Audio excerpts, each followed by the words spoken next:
নমস্কার, Bengali smart class YouTube চ্যানেলে সকলকে স্বাগত জানাই। আজকে নবম শ্রেণীর সাহিত্য সঞ্চয়নের অন্তর্গত সুনীল গঙ্গোপাধ্যায়ের এই জীবন কবিতাটি খুব সংক্ষেপে আমরা বুঝে নেওয়ার চেষ্টা করব। তা প্রথমেই আমরা জেনে নেব সুনীল গঙ্গোপাধ্যায় সম্পর্কে বেশ কিছু তথ্য। 1934 খ্রিস্টাব্দে বাংলাদেশের ফরিদপুরে সুনীল গাঙ্গুলি জন্মগ্রহণ করেন। কৃত্তিবাস পত্রিকার প্রতিষ্ঠাতা সম্পাদক ছিলেন তিনি। তার প্রথম আত্মপ্রকাশ ঘটে তার লেখা প্রথম উপন্যাস আর প্রথম কাব্যগ্রন্থ একা এবং কয়েকজন এর মাধ্যমে।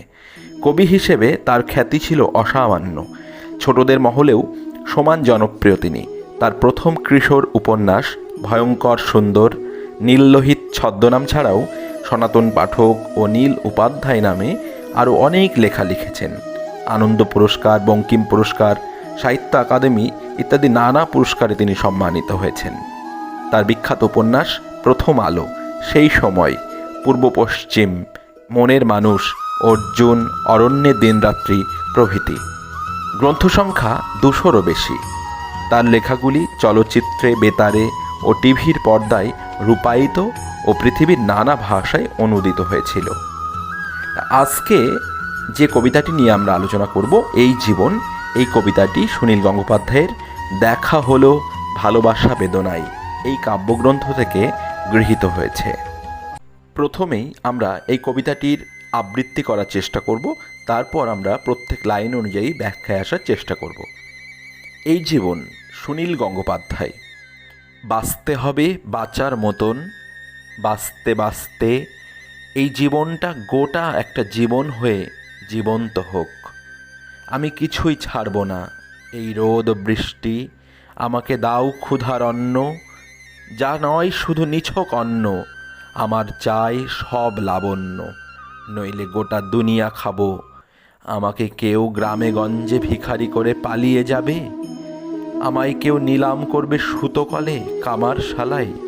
আমি কিছুই ছাড়ব না আর, এখন আমার অন্য খেলা। পদ্ম পাতায় ফড়িং যেমন আপন মনে খেলায় মাতে, গোটা জীবন মানুষ সেজে আসা হলো, মানুষ হয়েই ফিরে যাব। বাঁচতে হবে বাঁচার মতন, বাঁচতে বাঁচতে এই জীবনটা গোটা একটা জীবন হয়ে জীবন্ত হোক। এই জীবন কবিতায় কবি মানব জীবনকে পুরোপুরি সার্থক করে তোলার কথা বলেছেন। গতানুগতিক জন্ম মৃত্যুর মধ্যে দিয়ে সীমাবদ্ধ জৈবিক জীবনযাপন নয়। তিনি চেয়েছেন যদি বাঁচতে হয় তাহলে বাঁচতে হবে বাঁচার মতন, অর্থাৎ এই জগতের রূপ, রস, বর্ণ, গন্ধ, স্পর্শ সব কিছুকেই তিনি আস্বাদন করতে চেয়েছেন। যার জন্য একদম কবিতার প্রথমেই তিনি জানিয়েছেন বাঁচতে হবে বাঁচার মতন, বাঁচতে বাঁচতে এই জীবনটা গোটা একটা জীবন হয়ে জীবন্ত হোক। অর্থাৎ তিনি বলেছেন প্রথমেই যে বাঁচতে হলে বাঁচার মতন করে বাঁচতে হবে, বাঁচতে হবে জীবন্ত হয়ে, মৃত মানুষের মতো করে নয়। আর এভাবে জীবন্ত হয়ে গোটা জীবনটা বাঁচতে গিয়ে কবি জীবনের সব লাবণ্যকে ফিরে পেতে চেয়েছেন। রূপ, রস, বর্ণ, গন্ধ, স্পর্শ সমস্তটাই, ক্ষুধার অন্ন থেকে শুরু করে রোদ বৃষ্টি সব কিছুকেই তিনি উপভোগ করতে চেয়েছেন। এই পৃথিবীর সমস্ত বস্তুকেই তিনি আস্বাদন করতে চেয়েছেন। যদি বাঁচতে হয় তাহলে এভাবেই বাঁচো, যে পৃথিবীর সমস্ত রূপ, রস, বর্ণ, গন্ধ, স্পর্শ সমস্ত নিয়েই বাঁচো। এটাই হচ্ছে সত্যিকারের বাঁচা। যার জন্য তিনি কবিতার পরবর্তী চরণগুলিতে বললেন যে আমি কিছুই ছাড়ব না আর, এই রোদ ও বৃষ্টি, আমাকে দাও ক্ষুধার অন্ন, যা নয় নিছক অন্ন, আমার চাই সব লাবণ্য। অর্থাৎ শুধু নিছক ক্ষুণ্ণিবৃত্তির জন্য অন্ন নয়, রোদ বৃষ্টি, জীবনে যা কিছু সুন্দর, যা কিছু শুভ, সবই কবির কাছে প্রার্থিত।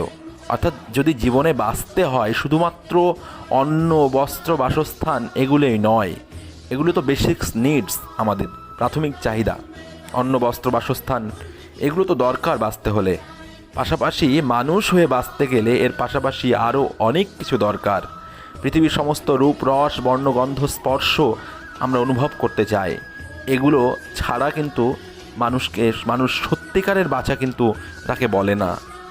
যে মানুষটা পৃথিবীর সমস্ত রূপরস, বর্ণগন্ধ, স্পর্শ অনুভব করতে পারে না, সে কিন্তু মানুষের মতো মানুষ হয়ে বাঁচতে পারে না।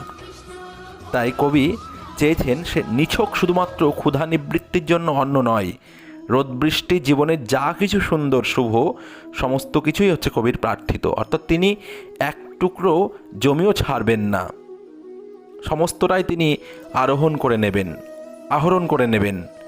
নইলে গোটা দুনিয়া খাবো।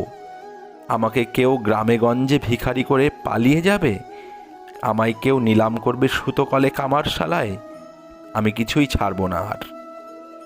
অর্থাৎ নিষ্ঠুর ভাগ্য, কবিকে যদি গ্রামে গঞ্জে ভিখারি করে পালিয়ে যায় কিংবা সুতোকল বা কামারশালায় তাকে নিলাম করে, কবি তা মেনে নেবেন না। কবি দৃঢ় প্রতিজ্ঞ, তিনি বাঁচতে চান একটু অন্যরকমভাবে। অর্থাৎ শোষকের যে নির্যাতন, সেই শোষকের নির্যাতনের শিকার কবি হবেন না।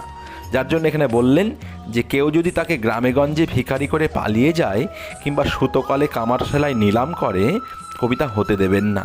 অর্থাৎ শোষকের নির্যাতনের শিকার কবি আর হবেন না। মানুষ হয়ে যখন তিনি জন্মেছেন, তখন মানুষের সব অধিকার ভোগ করে মানুষের মতো করে তিনি চলে যাবেন এই পৃথিবী ছেড়ে। গোটা জীবন নিজের মতো করে তিনি বাঁচবেন, কারো দাসত্ব করবেন না কোনোদিন। এই সূক্ষ্ম বিষয়টাই কিন্তু এই জীবন কবিতার মধ্য দিয়ে সুনীল গঙ্গোপাধ্যায় তুলে ধরতে চেয়েছেন। আসলে এখন আমার অন্য খেলা, পদ্মপাতায় ফড়িং যেমন আপন মনে খেলায় মাতে, গোটা জীবন মানুষ সেজে আসা হলো, মানুষ হয়েই ফিরে যাব। বাঁচতে হবে বাঁচার মতন, বাঁচতে বাঁচতে এই জীবনটা গোটা একটা জীবন হয়ে জীবন্ত হোক। পদ্মপাতায় ফড়িং যেমন আনন্দ খেলায় গোটা জীবন মেতে থাকে, কবি প্রতিজ্ঞা করেছেন যে মানুষ হয়ে যেমন জন্মেছেন, মানুষ হয়ে তিনি ফিরে যাবেন মাথা উঁচু করে। এভাবেই সমস্ত প্রতিকূলতা, সমস্ত প্রতিবন্ধকতাকে জয় করে কবি গোটা জীবনকে পরিপূর্ণ এবং জীবন্ত করতে চেয়েছেন। অর্থাৎ সমস্ত কবিতার মধ্যে দিয়ে এই জীবন, আমাদের যে বহু বর্ণময় জীবন, এই বর্ণময় জীবনকে আসলে অনেকেই সার্থক করে তুলতে পারেন না। কারণ আমরা শুধুমাত্র প্রাথমিক চাহিদাগুলো মিটিয়েই কিন্তু এই পৃথিবী থেকে একে একে বিদায় নিই। ফলে প্রকৃতিকে সঠিকভাবে আমরা উপভোগ করতে পারি না। শুধুমাত্র অন্ন বস্ত্র বাসস্থান দিলেই কিন্তু একটা মানুষের প্রাথমিক চাহিদাগুলো পূরণ হয়ে যায়, কিন্তু তার পাশাপাশি মানুষ হয়ে বেঁচে থাকার জন্য আরও যে অন্যান্য জিনিসগুলো দরকার, রূপ রস বর্ণ গন্ধ স্পর্শ, প্রকৃতিকে সঠিকভাবে উপলব্ধি করা, প্রকৃতিকে সঠিকভাবে চেনা, তার আরাম আয়েশ, প্রাণের শান্তি, এই বিষয়গুলোও কিন্তু দরকার। তাই কবি চেয়েছেন যে যারা শোষক শ্রেণী, সেই শোষক শ্রেণী যেমন করে নিম্নস্তর শ্রেণীর মানুষদের যেমন করে শোষণ করে, অত্যাচার করে, সেই বা কামারশালায় সুতোকলের মজুরদের উপর চলে নির্যাতন, সেই নির্যাতনের শিকার কবি হবেন না। যার মধ্যে এখানে কিন্তু একদম তিনি ব্যাখ্যা করে দিলেন যে কেউ যদি তাকে গ্রামেগঞ্জে ভিখারি করে পালিয়ে যায় কিংবা কেউ সুতোকলে বা কামারশালায় নিলাম করে, তাহলে কিন্তু কবি ছেড়ে দেবেন না। অর্থাৎ শোষকের নির্যাতনের শিকার হবেন না, সেখান থেকে কবি জেগে উঠবেন। অর্থাৎ এখানে কিন্তু শাসকের নিষ্ঠুর অত্যাচারের বিরুদ্ধে কবির একটা জীবন্ত প্রতিবাদ কিন্তু ধরা পড়েছে এই কবিতার মধ্যে দিয়ে। এটাও কিন্তু এই কবিতার একটা গুরুত্বপূর্ণ দিক। তাহলে এই কবিতার যে মূল বিষয়বস্তু খুব সংক্ষেপে বোঝানোর চেষ্টা করলাম। এবার এই কবিতার জিস্ট খুব সংক্ষেপে আমি যদি বলি, এভাবে অন্তত বলা যেতে পারে যে এই জীবন কবিতায় কবি বলেছেন, বাঁচতে হলে বাঁচার মতন করে বাঁচতে হবে, বাঁচতে হবে জীবন্ত হয়ে, মৃত মানুষের মতো করে নয়। আর এভাবে জীবন্ত হয়ে গোটা জীবনটা বাঁচতে গিয়ে কবি জীবনের সব লাবণ্যকে খুঁজে পেতে চেয়েছেন। শুধু নিছক ক্ষুধা নিবৃত্তির অন্ন নয়, রোদ বৃষ্টি, জীবনের যা কিছু সুন্দর ভালো কবির কাছে সবই প্রার্থিত। কেউ কবিকে গ্রামেগঞ্জে ভিখিরি করে পালিয়ে যাবে কিংবা সুতোকলে কামারশালায় নিলাম করবে, তা কবি হতে দেবেন না। অর্থাৎ শোষকের নির্যাতনের শিকার আর হবেন না কবি। মানুষ হয়ে যখন জন্মেছেন, তখন মানুষের সব অধিকার ভোগ করে মানুষের মতো করে চলে যাবেন পৃথিবী ছেড়ে। গোটা জীবন নিজের মতো করেই বাঁচবেন তিনি, কারো দাসত্ব করবেন না।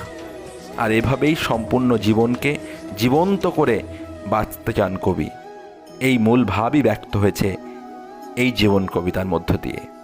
আশা করি এই ক্ষুদ্র ভিডিওতে আমি এই জীবন কবিতার মূল বিষয়বস্তু তোমাদের সামনে তুলে ধরতে পারলাম।